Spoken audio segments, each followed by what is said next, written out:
Bismillahirrahmanirrahim. Assalamualaikum warahmatullahi wabarakatuh. Innal hamdalillah nahmadu wa nasta'inu wa nastaghfiru wa na'udzubillahi min syururi anfusina wa min sayyiati a'malina. Asyhadu an la ilaha illallah wa asyhadu anna Muhammadar Rasulullah. Allahumma shalli ala Muhammad wa ala ali Muhammad. Rabbi shlih sadri wa yassir li amri wahlul 'uqdatam min lisani yafqahu qawli. Sahabatku dimanapun Anda berada, izinkan saya kali ini memberikan sedikit apa yang saya miliki untuk saling berbagi, untuk saling memotivasi. Mudah-mudahan apa yang akan saya sampaikan nanti bisa menjadi inspirasi bagi kita semua. Kita pernah mendengar sebuah kisah di salah sebuah pondok pesantren. Para santri saat itu melakukan unjuk rasa. Santri ini bertanya kepada syekhnya, "Ya syekh, kenapa engkau memilih si fulan itu menjadi pemimpin, bukan kami-kami ini?" Maka guru tersebut mengumpulkan semua santrinya. Dan setiap santri diberikan seekor burung dan sebuah pisau. Lalu apa pesan guru tersebut? Pergilah kalian kemana saja yang menurut kalian tidak ada satupun yang bisa melihat kalian. Lalu bunuhlah burung ini dengan pisau. Lalu mereka berpergianlah. Masing-masing mereka mencari tempat-tempat yang sekiranya memang tidak ada satupun yang mengetahui. Dan mereka diberikan waktu. Setelah waktu itu selesai, beberapa santrinya kembali dengan membawa burung yang sudah dalam keadaan mati. Mereka dengan bangganya menunjukkan hasil tugas yang sudah mereka kerjakan. "Ya Ustadz, ini tugasnya sudah selesaikan. Burung ini sudah mati dan tidak ada satupun yang melihatku." Begitupun juga dengan santri lainnya. Maka tatkala hampir semua santri sudah menunjukkan pekerjaan mereka, datanglah yang terakhir santri ini. Dia membawa burung yang tadi masih dalam keadaan hidup. Teman-temannya semuanya tertawa. Lihatlah dia tidak berhasil mengerjakan tugasnya.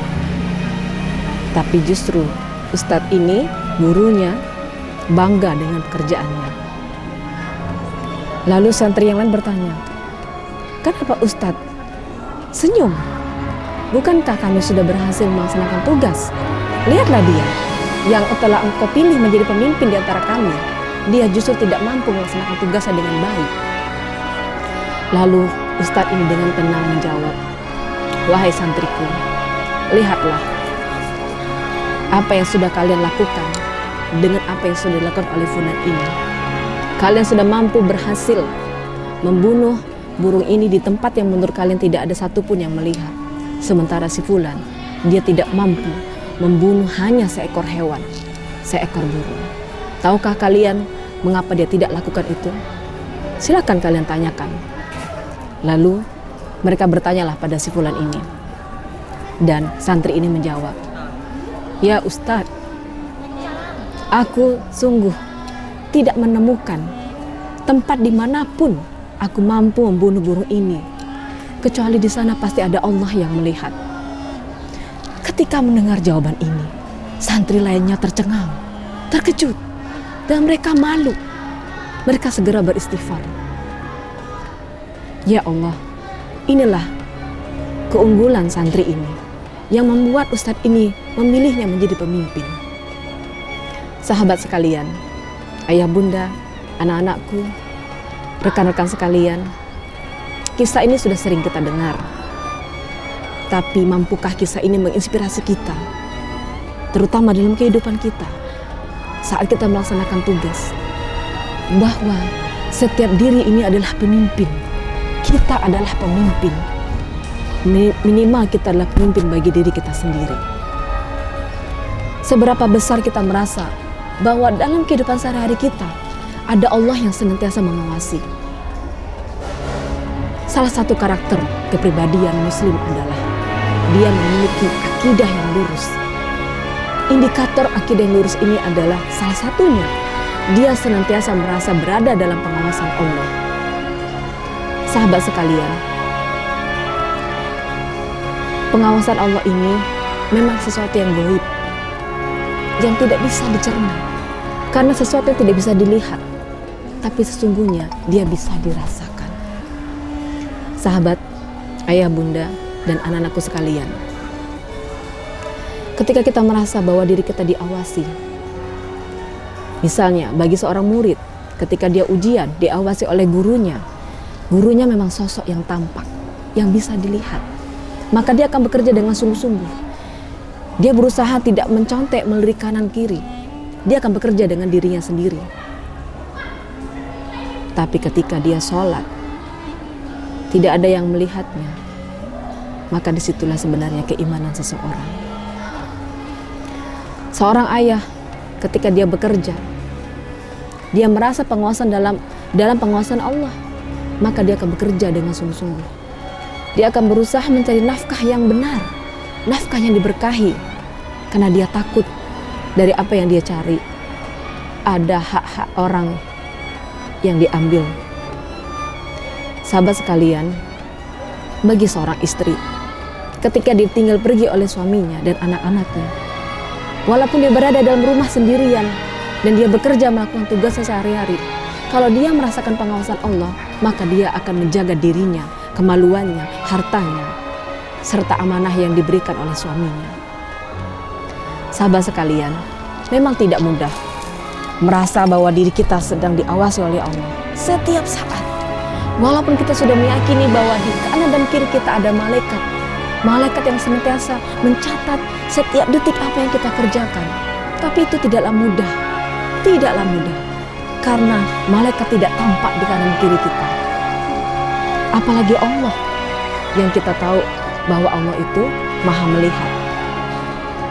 Maka salah satu cara yang bisa kita lakukan agar kita senantiasa merasa bahwa kita ini sedang diawasi oleh Allah adalah ingatlah selalu Allah.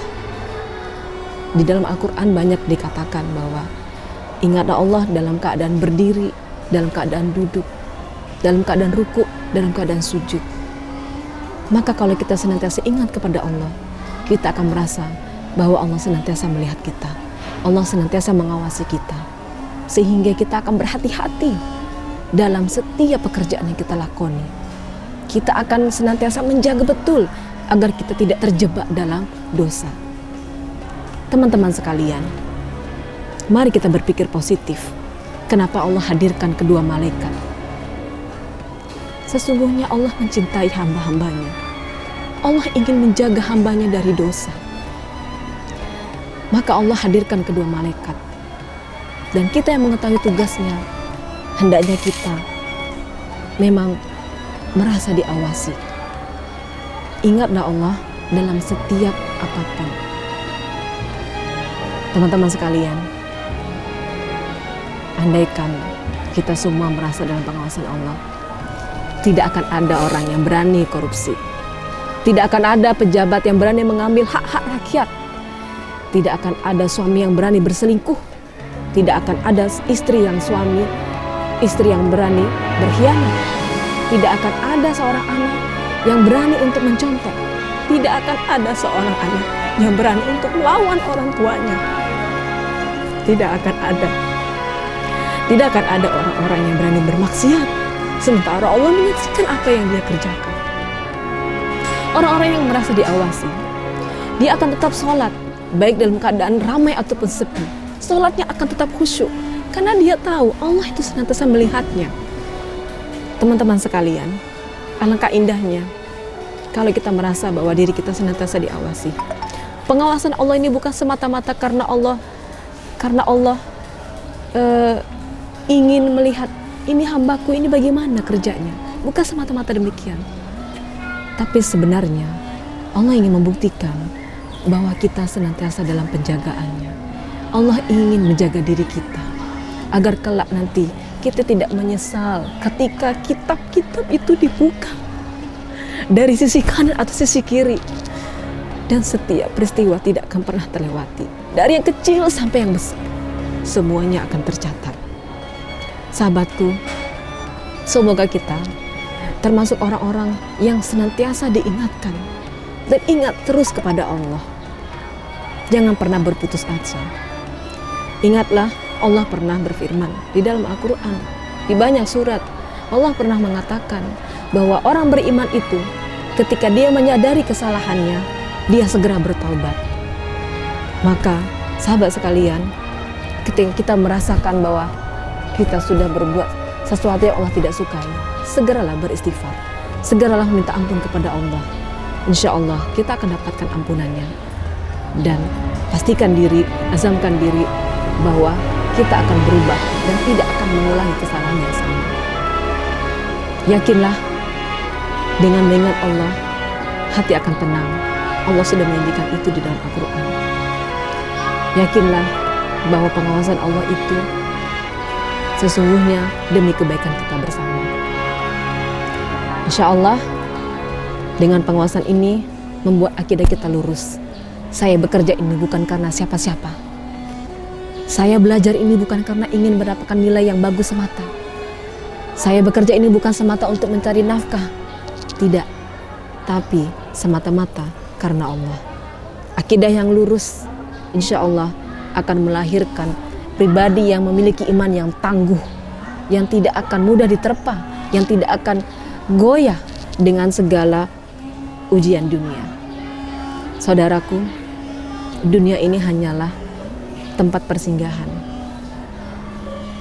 Di dalam Al-Quran, orang-orang yang sudah dimatikan, yang menyesali perbuatannya, mereka memohon kepada Allah, ya Allah, hidupkanlah kembali aku, bangkitkanlah kembali aku, kembalikanlah aku ke dunia, maka aku akan mengerjakan kebaikan-kebaikan. Maka sahabatku, sebelum itu terjadi, kita masih diberi umur, kita masih diberi kesempatan. Mari kita gunakan kesempatan ini dengan banyak melakukan manfaat untuk orang lain, dengan banyak beramal soleh.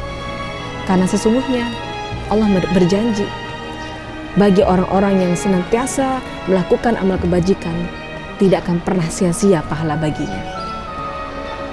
Itu saja mungkin yang bisa saya sampaikan. Salam semangat penuh inspirasi. Assalamualaikum warahmatullahi wabarakatuh.